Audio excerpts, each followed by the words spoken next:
Passive income. මොකද්ද මේ passive income කියන්නේ? ඔයාලා සමහරට මගේ අන්තිමටම කරපු වීඩියෝ එක බලපු නැති කෙනෙක් වෙන්න පුළුවන්. ඉස්සෙල්ලා මේ වීඩියෝ එක බලලා ඉන්න මම ඩිස්ක්‍රිප්ෂන් වල ලින්ක් එක දාන්න. ඒක බලලා ඉවරලා මේ වීඩියෝ එක බලනවා නම් තවත් හොඳයි.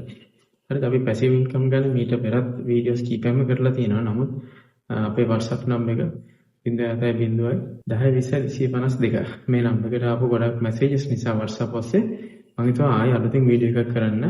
ඒ වගේම ගිය පාර වීඩියෝ එකේ මම අන්තිමටම කිව්වා පැසිව් ඉන්කම් ගැන වීඩියෝ එකක් කරනවා කියලා. පැසිව් ඉන්කම් කියන්නේ මොකද්ද? මේ අක්‍රීය මුදල් ලිපීම කියලා තමයි මේකට සිංහල භාෂාවෙන් සරලවම කියන්නේ. අක්‍රීය මුදල් ලිපීම කියන්නේ මොකද්ද? ඇත්තටම කොහොමද පැසිව් ඉන්කම් එකක් හදාගන්නේ? අපි අක්‍රීය මුදල් ලිපීමක් හදාගන්න නම් සක්‍රීය මුදල් ලිපීමක යෙදිලා ඉන්න ඕනේ. එහෙම නැති කෙනෙක්ට ටිකක් අමාරු වෙනවා මේ අක්‍රීය මුදල් ලිපීමට. මේ අක්‍රීය මුදල් ලිපීමට ගොඩ දෙනෙක් කියනවා සරලවම කියනවා නම් නිදාගෙන ඉඳි සල්ලි හම්බෙන ක්‍රම කියලා. හරිද? මොනවද මේ ක්‍රම? මම කීපයක් කියන්නම්. දැන් ඔයාලට සල්ලි ටිකක් හම්බුනහම ඔයාලා මොකද කරන්නේ? ටක් ගාලා දුවගෙන ගිහලා බැංක් එකට ගිහලා බැංක් account එකට ඩිපොසිට් කරනවා. ගොඩ දෙනෙක් කරන ප්‍රැක්ටිස් එක මේක.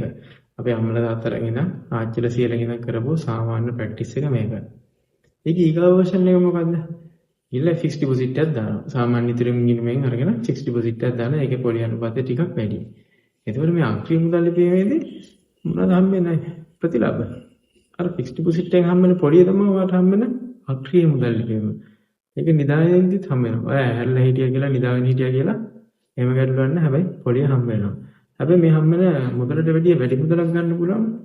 ඊට වැඩිය හොඳ අක්‍රීය මුදල් ලිපීමක් තියෙනවා. මොකක්ද ඒකට කියන්නේ? කොටස් වෙළඳපොලේ ආයතනය. මේක මම කියන්නේ ඊටම සරලම ක්‍රම ටික. තව තියෙනවා. තව අලුත් ක්‍රම තියෙනවා. ඒවට යන්න ගොඩ දෙන්නට තේරෙන්නේ නැහැ. මේ කොටස් වෙළඳපොලේ ආයෝජනයත් ඊටම සරල හරිම ලේසි එකක්. මම ඊළඟ වීඩියෝ එක මම ඒ සම්බන්ධයෙන් කරන්න තමයි හිතාගෙන ඉන්නේ. පොඩ්ඩක් මතක් කරන්න අමතකුනොත් එහෙම.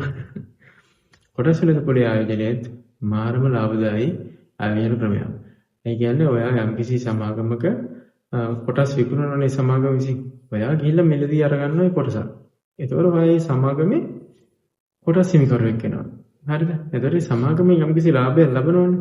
ඒ ලාභෙන් කොටසක් ඔයාට ගෙවනවා අවුරුද්ද අවසානයේ. එහෙම නැත්නම් ඒ කොටස් ඔයා මිලදී ගත්ත මිලට වඩා පොඩි හරි මිල වැඩි වීමකදී ඔයා කොටස මිලදී ගත්ත මිලට වැඩිය යම්කිසි ප්‍රමාණයක් වැඩිපුර මුදලකට ඔයාට ඒ කොටස් තව කෙනෙක්ට විකුණන්න පුළුවන්. අන්න එතනදී හම්බෙන ලාභේ අර ඩිපොසිට් එකේ හම්බෙන ලාභෙට වඩා ලොකු ලාභයක් ඔයාට හම්බ වෙනවා. හරිද? මෙන්න මේව තමයි අක්‍රීය මුදල් ලිපීම කියන්නේ.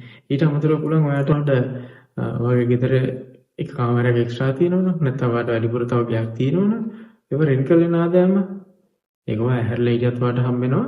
රෙන්ට් එකකින් එන ආදායම නිදාගෙන හිටියත් හම්බ වෙනවා. හරිද? එතකොට ඔයා හිතන්නකෝ YouTube channel එකක් කරනවා. එතකොට ඒකෙත් යම්කිසි කාල සීමාවක් ගියාම යම්කිසි ක්‍රයිටීරියා ටිකක් තියෙනවා ඔයා ළඟා කරගන්න ඕනේ. ඒ ටික බහු කරපුවම ඔයාට ආදායමක් එනවා. ඒකේ ඔයා දාන වීඩියෝස් බලන නැරඹුම් වාර සංඛ්‍යාවර නෙමෙයි.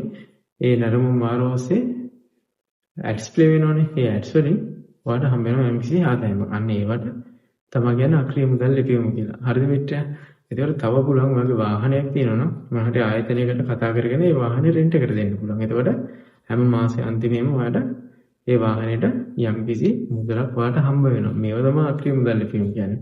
ඊට අමතරව අපි හිතමුකෝ ඔයා යම්කිසි ටියුෂන් ක්ලාස් එකක් හරි මොන හරි ඉගෙනුම් කටයුතු කරන පුද්ගලයෙක් කියලා ගුරුවරයෙක් කියලා ඔයාට පුළුවන් මේ උගන්වන කටයුතු ටික වීඩියෝ කරලා යම්කිසි ටියුටෝරියල් එකක් විදියට වීඩියෝ එකක් විදියට හදලා ඒක අවුට් කරන්න. ඒක එකවතාවක් බලපු කෙනෙක් ඊගාවට එයාට පල්ලෙහා බැච් එකේ නංගි කෙනෙක්ට මල්ලි කෙනෙක්ට කියන්න පුළුවන් අන්න අර ඉස්සරගේ වීඩියෝ එකක් කරන ඒක බලන්න කියලා.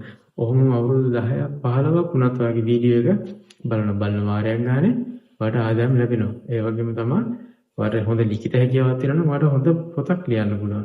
ඒක කතා පොතක් වෙන්න පුළුවන්, නව කතා පොතක් වෙන්න පුළුවන්, ළමා කතා පොතක් වෙන්න පුළුවන්. මොන හරි මේ වගේ වැදගත් දෙයක් ලිව්වහම ඔයාට ඒ පොත පබ්ලිෂ් කරන වාරයක් ගානේ ඔයාට ඉන්කම් එකක් ලැබෙනවා.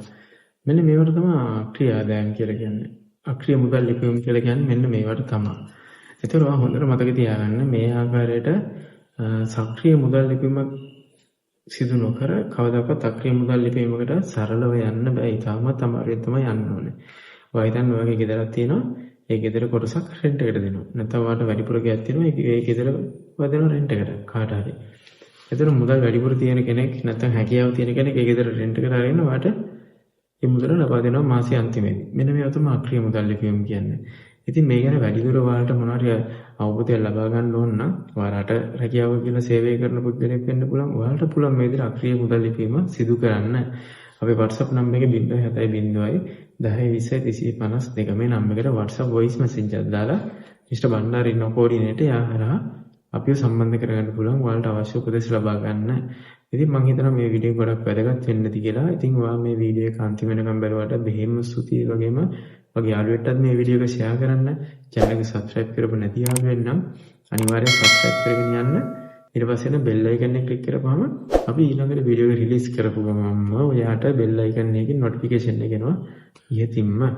එහෙනම් ඉතින් අපි අලුත් වීඩියෝ එකකින් හම්බ වෙනකම් මේ විදිහට අක්‍රීය මුදල් ලිපීම වලට තාමත් ඔයා යොමු වෙලා නැත්නම් අනිවාර්යෙන් යොමු වෙන්න කියලා ප්‍රාර්ථනා කරමින් අපි සමුගන්නවා. එහෙනම් ජය වේවා, සුබ දවසක් වේවා.